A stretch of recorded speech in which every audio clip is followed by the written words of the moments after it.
It is such a beautiful carol, and originally it was actually a poem. I don't know if you realize it was a poem written by just a German. He was a shoemaker, and he was a German shoemaker, and his vicar asked him to write a poem for Christmas. And he actually, after this, he went on to be a composer and he put it to music. But what I love about it is I think, as well as any other Christmas carol, it captures the spirit of Christmas, doesn't it?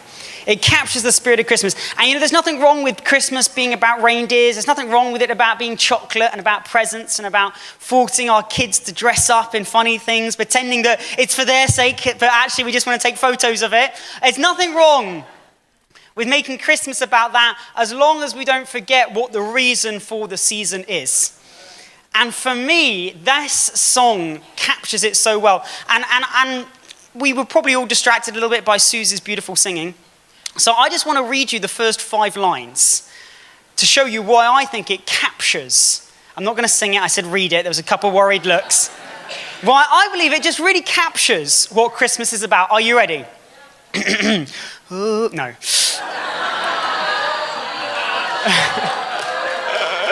Oh, trust me. Look, this is a wish that you do not want Santa to bring. Okay.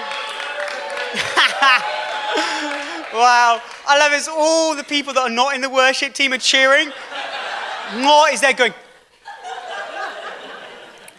No, I'm going to say it. Oh, holy night, the stars are brightly shining. It is the night of the dear Saviour's birth. Long lay the world in sin and error pining, till he appeared and man's soul felt its worth. A thrill of hope. A weary world rejoices. That's my favorite line. A thrill of hope. The weary world rejoices. And I think those 3 lines sum up what Christmas is about as much as anything else. A thrill of hope. You see, so often we think of hope as kind of the burning embers. We think of hope as the last chance saloon. We think of hope as that kind of somber thing that we might not yet be out of the title race. It's one of those things that you think just keeps you hanging. But I love it. It captures it and puts it as a thrill of hope. And I want to tell you today that hope is a thrill. Come on, I said hope is a thrill. It's incredible. And the 2 obviously great times that church celebrate and Christians all over the world celebrate are Christmas and Easter. And you see, Easter's really about faith, because Jesus came historically into our world, and eyewitnesses testified about his death, his burial, and his resurrection. And it's a moment of faith where we come to Christ with faith in power over death, in faith that he washed away our sins. But Christmas, I don't think, is about faith. Christmas is about hope. You see, hope lays the foundations for faith to come in later. I think if we're honest, when the Apostle Paul later on in his famous verse says, these 3 things abide: love, faith, and hope.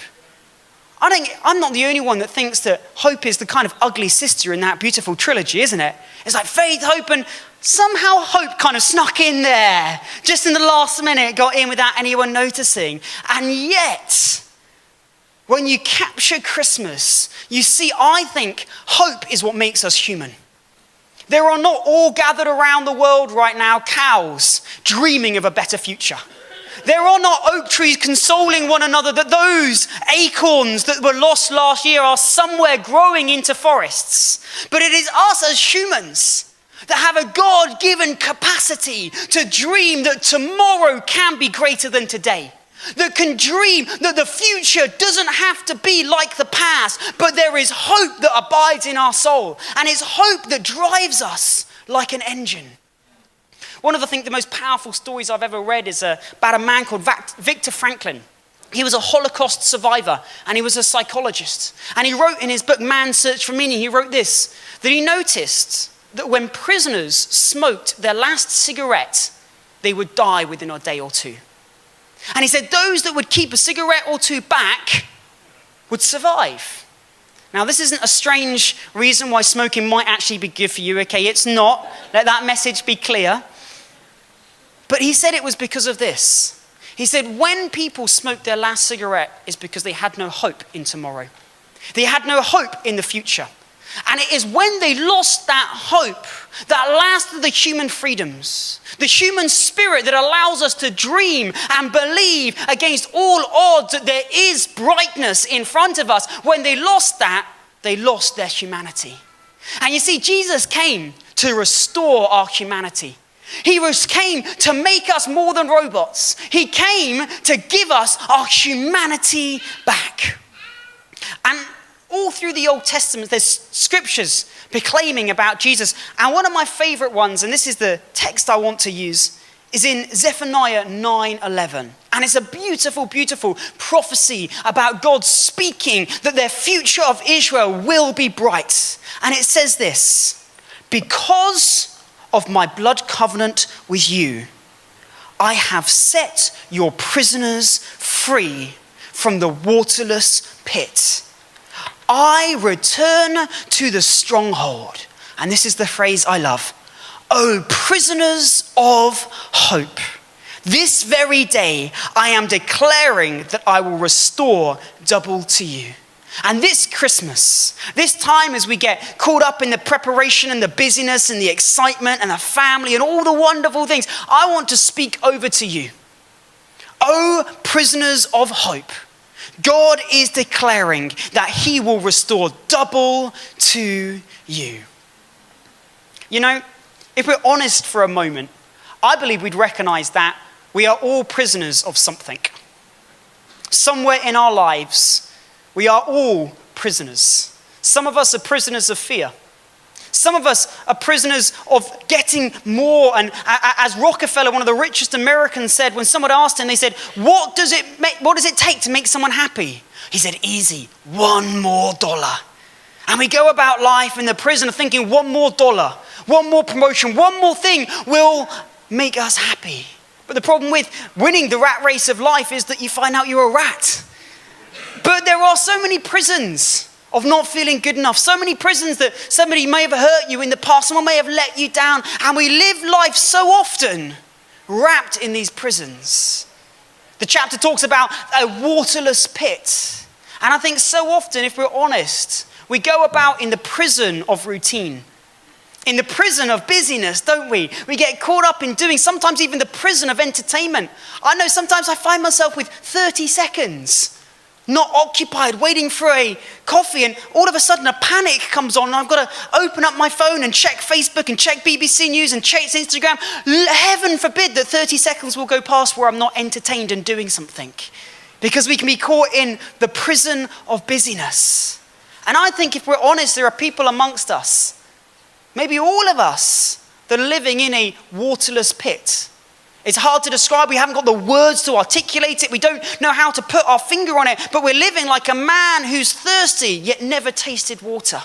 We believe there's got to be more than this. There's got to be hope for the future. There's got to be something better than the life that we're living now. And Jesus comes and he proclaims, yes, there is. There is, as Jeremiah proclaimed, hope for your future. Isn't that just a great verse? And yet, I think one of the prisons that keeps all of us so often is the prison of self-hope. The prison of self-hope. We live in a world with media where we can't trust anyone, can we? All politicians are bent and corrupt. Come on, all priests are kiddie fiddlers and all uncles are dangerous. And we live in this world, we can't even trust doctors anymore. And we live in a world, if we're honest, where all the news is basically saying time after time, you can't trust anyone. The only person you can trust in life, my son, I heard a father once say, is yourself. And it sounds great, doesn't it? And we can live in the prison of self, I think, is so big that we can wander around this prison for so long thinking we're free.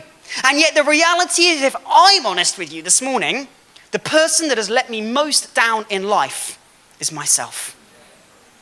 And Jesus comes to set us free from the prison of self-hope and give us a hope that there is someone bigger, there is someone stronger, there is a hope that is beyond us. Because when you fall down, you need someone that is higher than you to help pick you up. And Jesus, higher than us, comes down to where we are and says, I will help you be picked up. He sets us free from the prison of self-hope. You see, we are this week and have been continually for quite a while now celebrating one of the greatest Christian statesmen that this century has ever seen and the last century has ever seen, Nelson Mandela. And it's wonderful and it's so good to hear all the inspiration. And yet amongst it, there's one thing that we often forget.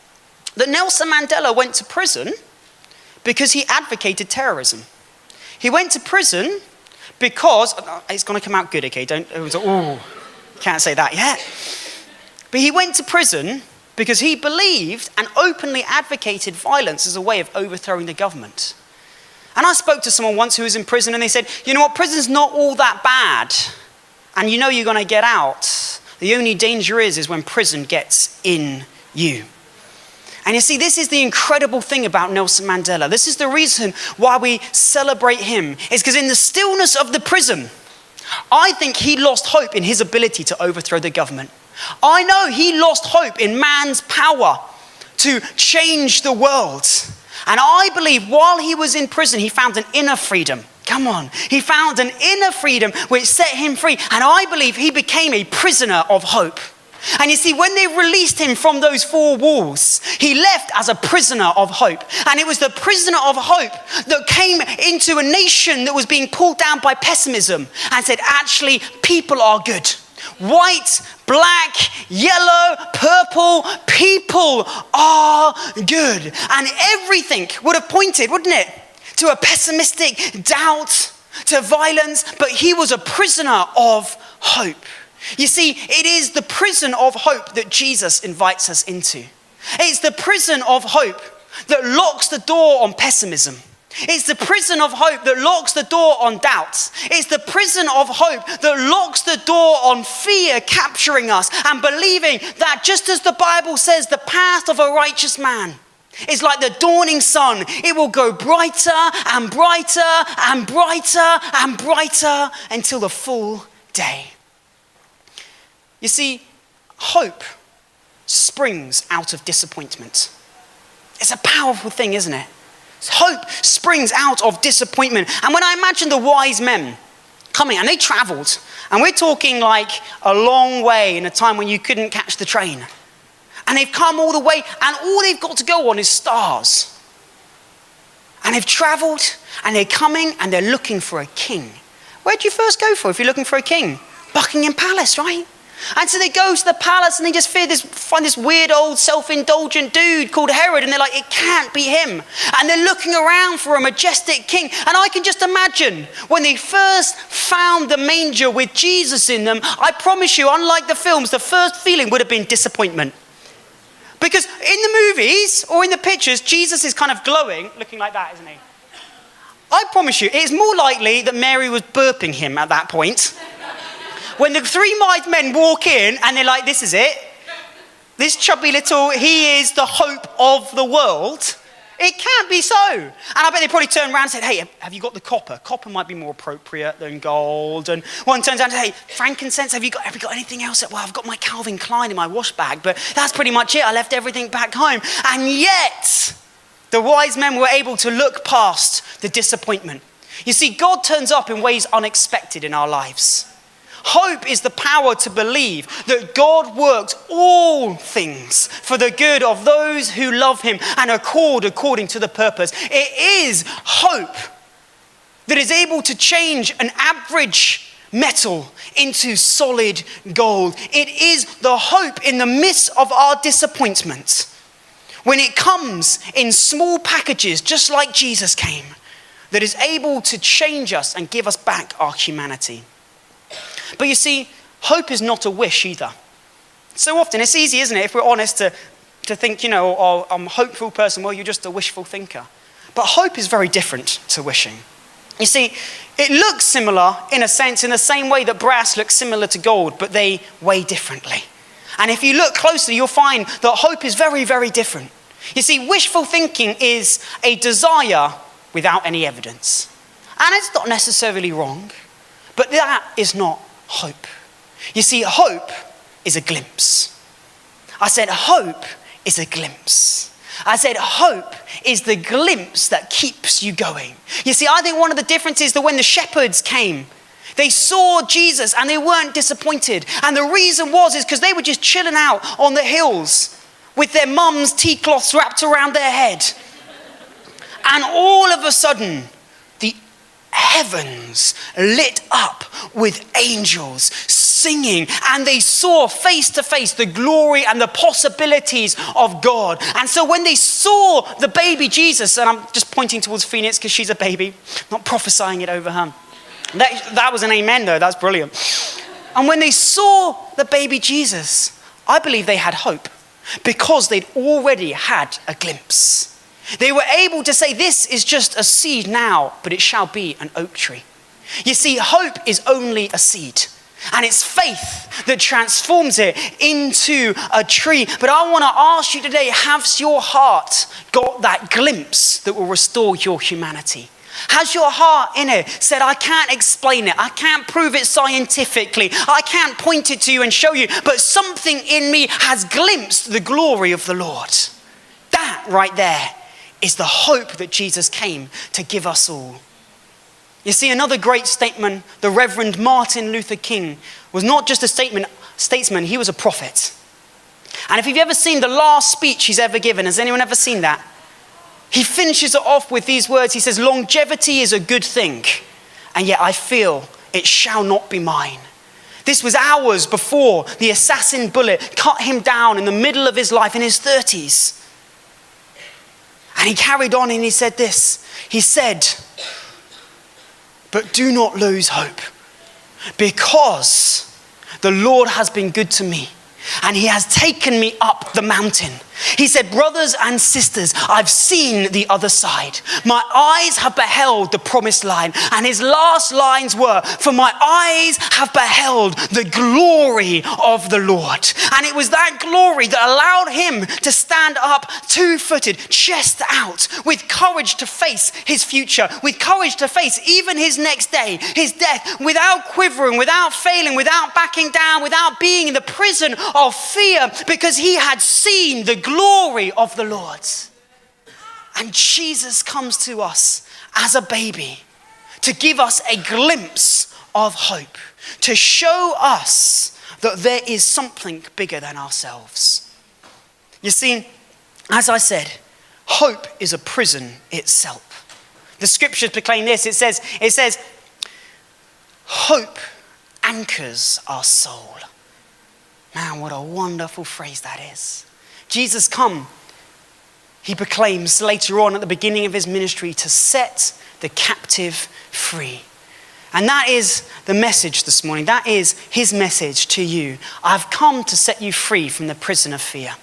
I've come to set you free from the prison of routine. I've come to set you free from the prison of just going through the motions and earning an extra dollar and just trying to keep everyone happy. I've come to set you free and to make you a prisoner of hope. You see, in my darkest hour, I came back from America to the cold. And it was that season in life, I don't know if you've ever come back to somewhere and you're just making friends, and it's kind of a slightly vulnerable period in your life, isn't it? When you're just kind of making friends and you had loads of friends, now you don't have really that many friends and you're kind of bedding in your friendship. And I had a situation where one of my quote unquote friends thought that I was asleep and started talking about me to my other friends in the room and dissing me and gossiping about me, and I was shocked. And I kind of showed them I was not awake. I mean, that it was worth it just to see his face. But I had a sense of loss. I had a sense of my whole world just kind of came apart. I don't know who to trust as a friend. I felt like I'd never really felt before, totally friendless. Totally like, I don't know if this friend is part of that group that just doesn't like me and pretending to like me. And I remember it was like a moment, I don't know if you've ever felt it. It felt like my soul was winded. Has anyone ever experienced that? And I can tell you what didn't happen is Jesus didn't make an imaginary friend for me. I had to do that myself. It's all right, he's one of my best fans of my messages, so it's okay. But what he did do, day after day, hour after hour, the Spirit of God whispered these words into my life. When I felt lonely, when I felt like I didn't have any friends, when I felt like I was winded, he kept whispering these words: this too shall pass. This too shall pass. This too shall pass. You see, it's hope. When you're in a situation of pain that you feel is never going to go. When you're in a situation of loneliness that you feel is going to be part of who you are for the rest of your life. When you've lost a loved one and everyone is trying to convince you that one day you'll meet someone else and you're thinking, I don't want to meet someone else. That moment of despair, hope speaks into your life. This too shall pass. And I don't know what everyone's 2013 looked like. And yet I know that we are all unified by this one thing. 2013 had disappointments. It did. Different things for different people, but I can guarantee people disappointed you.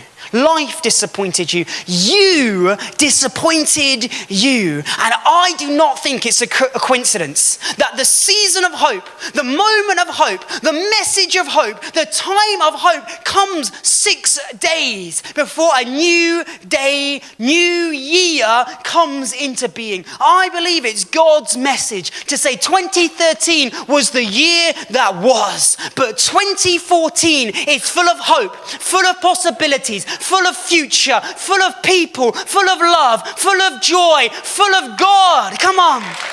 Turning the darkness into light. And I want to speak over to you, because Jesus humbled himself and came as a mere babe. He came with a message of hope. And I'd like us all to stand up right now. And I want to speak over you that Proverbs 4:20, that the path of your righteous life is like the dawning sun. And if you only determine this year, as you close out the year, this one thing I will remain, a prisoner of hope.